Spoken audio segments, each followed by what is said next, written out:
Alam nyo ba, may mga taong lahat na lang minamasama. Gawin mo, masama. Hindi mo gawin, masama. Damn if you do, damn if you don't. Hindi ito simpleng ugali lang. May science sa likod nito.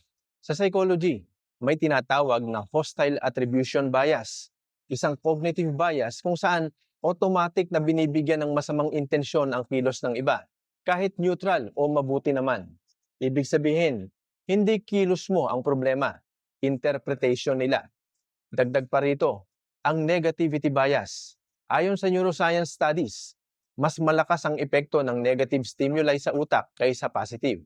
Mas mabilis itong mapansin, mas tumatatak sa alaala, at mas napapalaki. Kaya, kahit 10 mabuti ang gawin mo, isang hindi nila nagustuhan lang, yun ang titingnan nila at tatandaan. Kapag naging chronic ito, pumapasok ang threat-based thinking. Ang amygdala, ang bahagi ng utak na responsible sa takot at depensa, ay laging naka-alert. Kaya, kahit normal na kilos, binabasa bilang atake, pangmamaliit o panglalamang.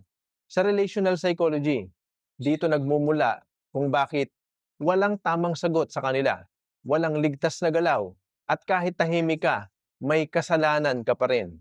Ito ang mahalagang tandaan. Kapag ang isang tao ay committed sa masamang pagbasa sa kapwa, kahit gaano kakabuti, mali ka pa rin sa kwento nila. Kaya ang wisdom dito ay hindi paano sila papasayahin, kundi paano mo poprotektahan ang sarili mong clarity at boundaries. Mahihirapan kang pasayahin ang taong tila pinaglihi sa sama ng loob. At kapag ganyan na ang tao, hindi pag-a-adjust ang solusyon.